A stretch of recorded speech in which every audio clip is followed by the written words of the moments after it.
আমরা নতুন কারিকুলাম চাই না। আমরা এই ডিম ভর্তা, আলু ভর্তা, ডিম ভাজি এগুলো আর চাই না। আলু ভর্তা ডিম ভাজি, হ্যাঁ। এটা থেকে আমরা মুক্তি পেতে চাই। কি শিখবে? এই সিলেবাসে এরকম কিছুই নাই, মোবাইলের পোকা বানানো ছাড়া আর কিছু না। এটা তো আমাদের সবারই নিষেধের দিকে সবারই নজর। হ্যাঁ, যখন তার ব্রেন মানে অত কাজ করে না, ভালো মন্দ বুঝে না। এরা যদি 100-র মধ্যে 99টাই খারাপ দিক বেছে না।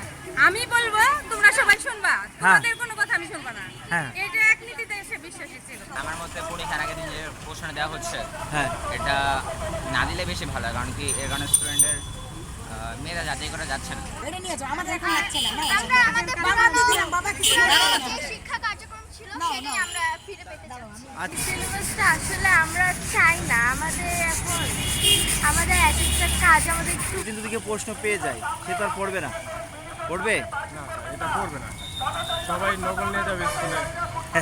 নেটে ঘাটাঘাটি করতে হয়, হ্যাঁ, হ্যাঁ। খুঁজে বের করতে হয়, হ্যাঁ। হ্যাঁ, অনেক সময় দিতে হয়।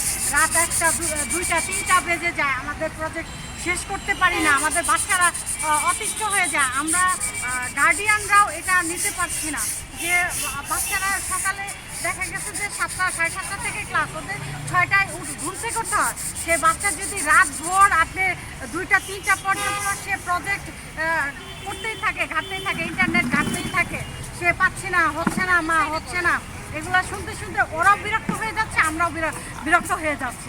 কাজের কাজ কিছুই হচ্ছে না।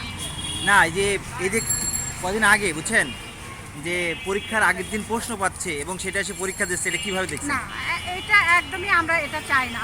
কারণ হচ্ছে এতে করে তাদের বুদ্ধি প্রকাশ পাবে না, লোপ পাবে না, এতে করে তাদের মেধার ক্ষতি হচ্ছে।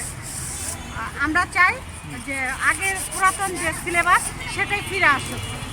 আমরা নতুন কারিকুলাম চাই না। আমরা এই ডিম ভর্তা, আলু ভর্তা, ডিম ভাজি এগুলো আর চাই না। আলু ভর্তা ডিম ভাজি, না, হ্যাঁ। এটা থেকে আমরা মুক্তি পেতে চাই। আমরা পুরাতন ফিরে যেতে চাই। বর্তমান সিলেবাস তো একটা ভঙ্গুর সিলেবাস, যেটাতে শিক্ষার সবল তেও নাই কিছু। হ্যাঁ। বাচ্চারা নর্মাল এই মানে সিম্পল একটা কথা, আলু ভর্তা, ডিম ভাজি, এগুলো তো শেখানোর কোনো প্রয়োজন হয় না। এগুলো বাচ্চারা একটা 6 বছরের বাচ্চা পারে। এইগুলো যদি স্কুলে যায় তাহলে স্কুলে ভবিষ্যতের জন্য ওদের যে শিক্ষা মানে ওদের মেধা বাড়ার জন্য কি শিখবে? এই সিলেবাসে এরকম কিছুই নাই, মোবাইলের পোকা বানানো ছাড়া আর কিছু না।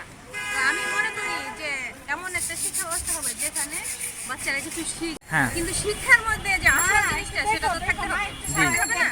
সেটা কিছুই নাই। কাজে আমরা এই শিক্ষা ব্যবস্থা একেবারে বিরুদ্ধ, মানে আমরা একদমই চাই না। এটা আমূল পরিবর্তন করতে হবে। যেহেতু নতুন সরকার আসবে, এখন তো অন্তর্বর্তীকালীন